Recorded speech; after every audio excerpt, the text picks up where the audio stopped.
Hello everyone, welcome to Cukmekerb's coding class. Today, I'm going to show you how to make a Discord bot that you can control. So if I go over here to Discord, I'm going to say hello to the bot, and then also this is an actual bot, so if you say ping, it says pong. That's like the default Discord bot example that everyone makes. And that's all that I made the bot do. Of course, you can make it do other stuff, but you know, if you say this stuff, and I go over here to Firefox to this page, which is being served by the bot, I can reply to any message and I can be like, hello, reply, and go back here, and look, it replied. And you can reply to yourself, which is kind of weird, but you can do it. And it also works if it's on a server or something, so it's not just for DMing the bot. Okay, I'm going to show you how to do that. Let's get started. Alright, so to get started, go to your favorite web browser, which of course should be Firefox, and go to discord.com/developers/applications, link in the description. And then the first thing you're going to want to do is hit New Application. Now, name this whatever you want to call your bot. I'm just going to call it Bot Video 2. Which isn't a great name, but it's fine. Next, go down over here to Bot, click on Add Bot, yes, do it, and there you go. So now scroll down here, and we want to be able to send messages and read message history. And if you want your bot to be able to do any other stuff, well, now's the time to check these boxes. Great. Now, go back up to General Information and copy the client ID. Now, go to the link which I've put in the description, which is this right here, and replace client ID with your actual client ID for this bot. Hit enter, and it'll open this link. Then just choose a server and add your bot into there. So I'm going to add it into test. Solve the CAPTCHA, and you're done. Now, back in Discord, bot video 2, that bot just joined the server, so we know that this worked. Now, go over to bot and copy the token. Great. Now open up your favorite text editor, and we're gonna get to work. First things first, open the terminal in the folder where you're working on your bot. You're going to need to have a project folder for this. And we're going to type npm install. You have to have node.js installed for this to work, of course. And we're going to install all the things we need. So, first of all, of course, discord.js, then express, fs, and http. And these are some Node.js libraries that we're going to need for this. Now, there you go. It says some stuff, and we're good. Now, make a new folder, and call it whatever you want to call it. I'm going to call it bot.js. It's got to be a JavaScript file, of course. Now, the first thing we're going to do is hit var discord, with a capital D, equals require, in parentheses and in quotes, discord.js, semicolon. Now on the next line, var client, or whatever you want to call it, I'm calling it client, equals new discord with a capital D, dot client with a capital C, open parentheses, close parentheses, semicolon. Now on the next line, var express equals require, in parentheses and in quotes, express. And finally, var fs equals require, in parentheses and in quotes, fs. Now, we need to make a couple of variables for storing various things. First, var messages equals open square brackets and then close them. This makes it an empty array, which is what we want. Now, var event streams equals, again, open and close the brackets. We're going to use these two variables to store some stuff. And then finally, var app equals express, open parentheses, close parentheses. And this will make a server. So this is all great. First things first, let's make the Discord bot. So client.on in parentheses and then in quotes ready, comma, open parentheses, close parentheses, equal sign, greater than sign, open curly brackets, press enter. And then we're just going to do console.log logged into Discord. Just, so that you know that worked. And add semicolons at the end of the lines. Now, we will do client.on in parentheses and in quotes message, comma, msg, equal sign, greater than sign, open curly brackets, and then in here, if in parentheses msg.content equal sign, and then in quotes ping, we will do msg.reply in parentheses pong. And this is just, so that it replies to the messages. And now we're going to do some stuff that usually you would not do with a regular Discord bot. We will do messages.push in parentheses MSG. And what this does is this adds MSG to the end of this array called messages, which will store every message that the bot has received since it started running. Now,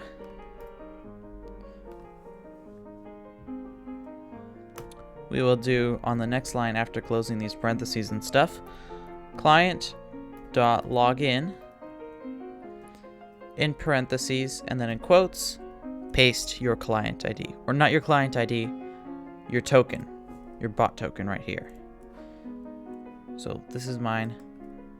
I will regenerate it after recording this tutorial so that you don't steal it and, steal my bot. I don't want that. All right, great. Now we're going to start making the server side of things.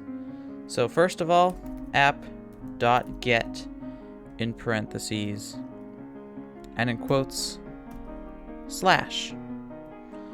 comma, and then we're going to do function in parentheses request, comma, response. And what this does is it sets it up so that we can respond to a request. Makes sense? And then we'll just do response.write head with a capital H in parentheses 200, comma, and then in curly brackets and then quotes content dash type, and then outside of the quotes colon text / HTML. And what this does is it lets know whoever's making this request that 200 means everything's okay, and content type text.html means, of course, that it's going to be an HTML file.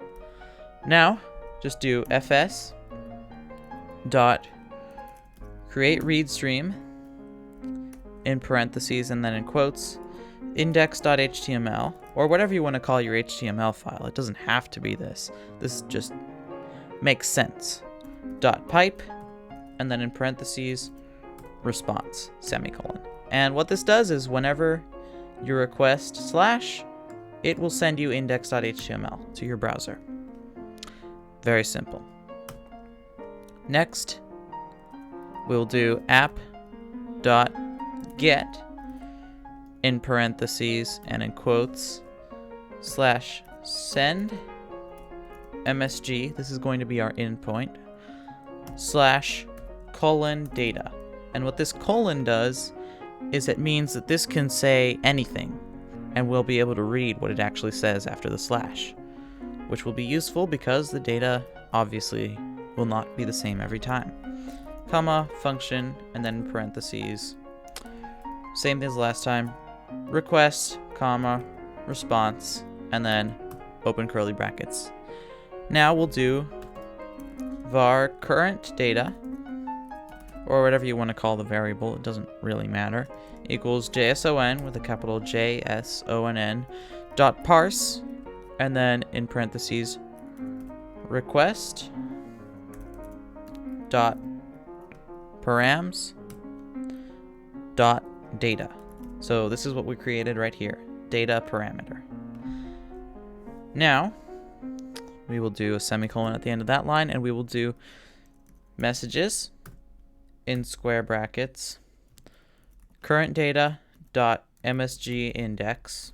So this is the data that we've sent to the server. Dot reply, and then in parentheses current data dot reply semicolon. Then just do response dot end. And finally, of course, a semicolon at the end of that line.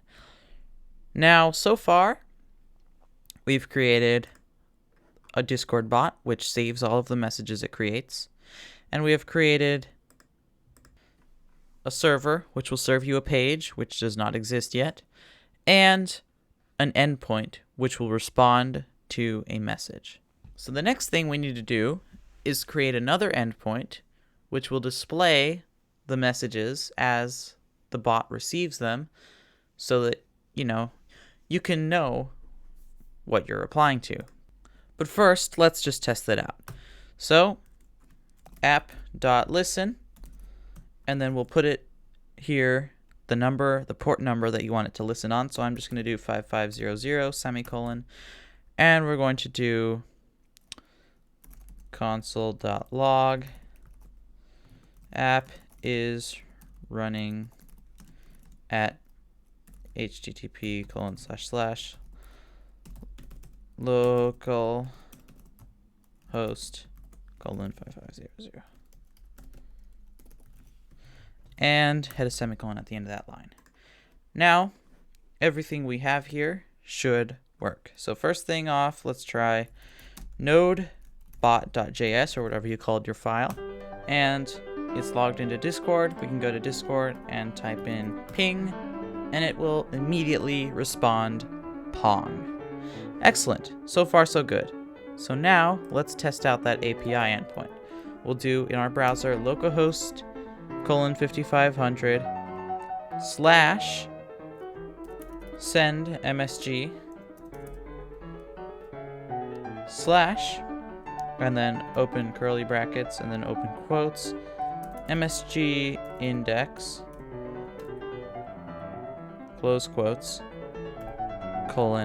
0, comma, and then in quotes again reply close quotes : and then in quotes again whatever you want to say. I'm just going to say, hi, it's me, I'm a bot, and then close the quotes and close the curly brackets. And now, did you hear that? That was a Discord message. Look, it worked. Hi, it's me, I'm a bot. This is very good so far. So, now that we've got this all running, let's close that.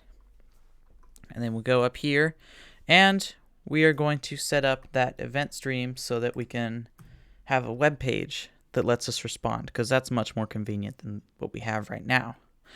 So add right here app.get in parentheses and then in quotes / messages,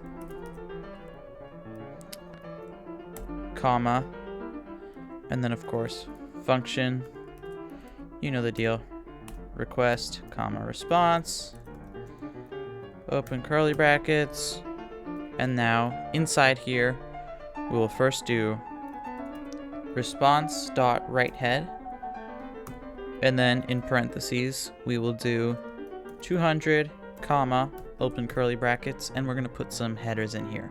So first of all, content type. In quotes, content dash type. Outside the quotes, colon, and then inside them again, text slash event dash stream. Comma.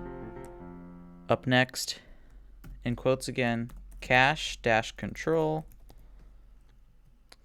colon, no dash cache, comma, in quotes, access control dash allow origin, colon, in quotes, asterisk, comma, and this is the last one, in quotes, connection, colon, and then in quotes, keep alive.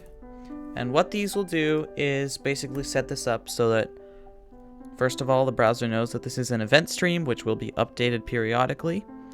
Cache control, no cache, so it won't cache it. As soon as it's updated, it's updated.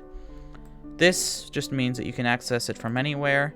And finally, connection keep alive means that it will stay connected so that it can receive all of the new messages. Great. Now we will do response.write. I can't spell. Write in parentheses. And then in quotes, data, colon, space, connected, exclamation mark, and then we will do \n to let the browser know that the message has ended, semicolon. Now we will just do event streams.push in parentheses response, that way we can store it for later, and response.flush headers. And what this does is basically send this message. Great. Now, one more thing. We need to go up here to client.onMessage, and we need to make it so that it sends the message over this new connection that we've created. And this is actually not that hard. So under messages.push MSG, we'll do var data equals open curly brackets, and then we'll do content colon msg.content, comma, and then in here we'll do msg index colon messages dot index of with a capital O in parentheses msg, comma, tag colon msg dot author dot tag. And this just sets it up so that we can send it, and it's easy to modify this data if we need to.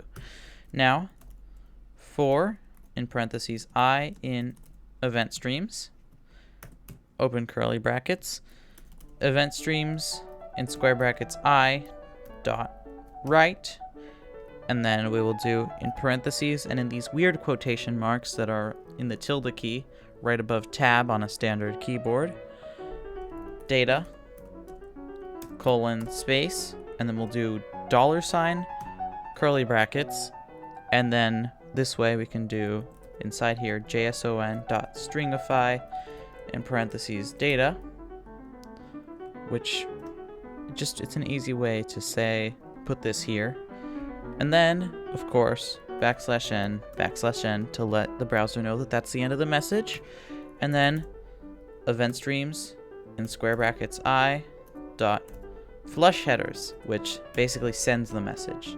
And then we'll fix that typo there. And we're basically done with the backend. This is the entire backend. Now, let's make that HTML file so that we have a nice, pretty front end that's easy to work with. So make a new file, call it index.html, or whatever you called it in that node.js file. Make a doctype tag, make an HTML tag, you know how to do this probably. head tag, body tag, and we're done. Okay, great. So in the head, I'm just going to put title, Discord bot chat, and now let's make a script. Inside of this script, we will do var sse equals new event source with a capital E and a capital S in parentheses and in quotes. Whoa, what did I just do? And in quotes, messages, which means that it will be listening to the messages endpoint, which we created right here. Next, we will do sse dot, what the heck, on message equals function in parentheses event, and then open curly brackets, if in parentheses event dot data equals in quotes connected. This is what we've sent right here. Then open curly brackets, and we'll just do console.log connected. And then else, so this means that we're actually sending a real message. We'll do var data equals JSON with a capital JSONN dot parse in parentheses event dot data semicolon at the end of the line. Now we'll do document dot query selector. Dot query selector with a capital S in parentheses and in quotes hash messages, which is going to be an element that we haven't created yet.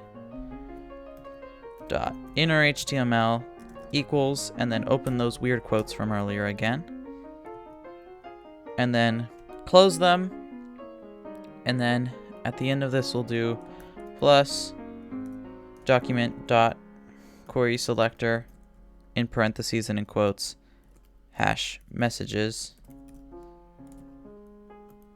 dot inner HTML semicolon. Now inside of these quotes we can put whatever we want to be added to this element's HTML.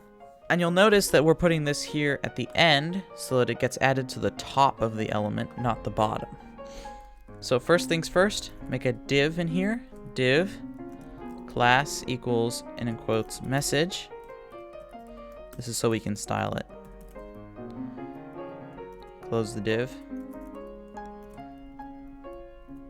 Then inside here, we're going to make an h3, and then we're going to do $, open curly brackets, data.tag, close the h3 tag, and then we'll do h4, $, open curly brackets, data.content, close the h4 tag, and then we will make an input ID equals, and in quotes, message, $, and curly brackets again, data.msg index.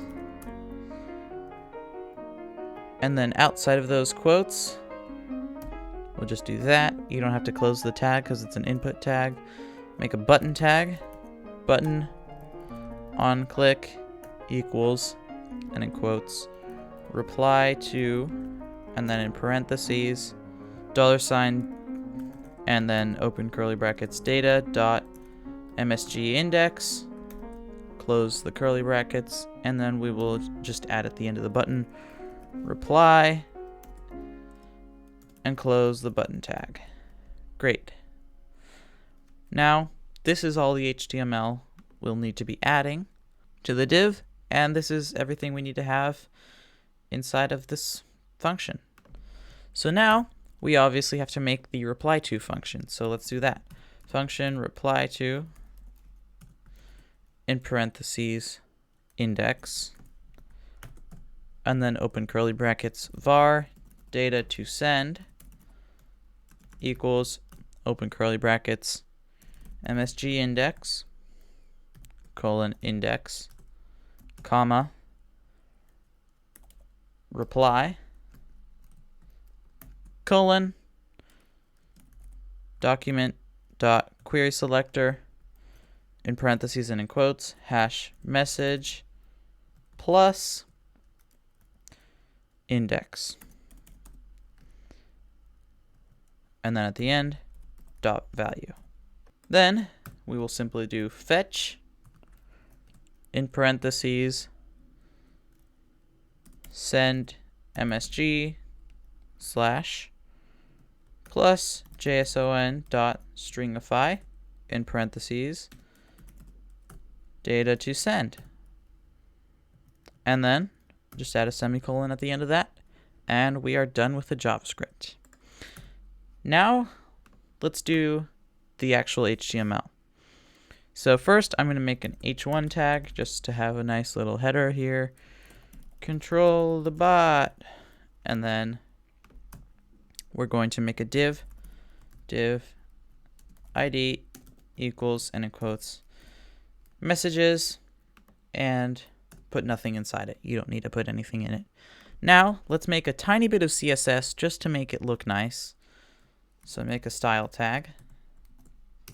And inside of this style tag, we're just going to put dot message, open curly brackets, and then inside it, border left, colon, 2px, solid gray, and then margin bottom, 5px, and padding top, 5px. And that's it. We're done. Let's give this a test. So hit node.js again, and then you can control click on this link and control the bot. Ooh, it works. If we open up the console here, it says connected, which means that our event stream is working. Now, let's send a message to this bot. Hello, bot. And look at that. Hello, bot. And we can hit inside of this box here in the reply. Hello to you, object. And you'll notice we have a bug. Two, in fact. The first bug is in the CSS. I meant to say padding left, not padding top. And the second bug, that's in the JavaScript. So here when we say reply to, I just forgot to close the parentheses at the end of the function. So I did that. Added that parentheses right there, and that should be that. Reload the page in your browser. Let's send the bot another message. Hi, bot. We got the message. You'll notice that this padding bug is fixed, and we can say, hello to you, object. Hit reply. And look at that. We've replied, and you can see that we have our own response here. And it works. So thanks for watching. Don't forget to smash subscribe so that we can get to 2 billion subscribers by the end of the month. And I know this sounds exaggerated, but seriously, 99% of you are not subscribed. And remember what time it is.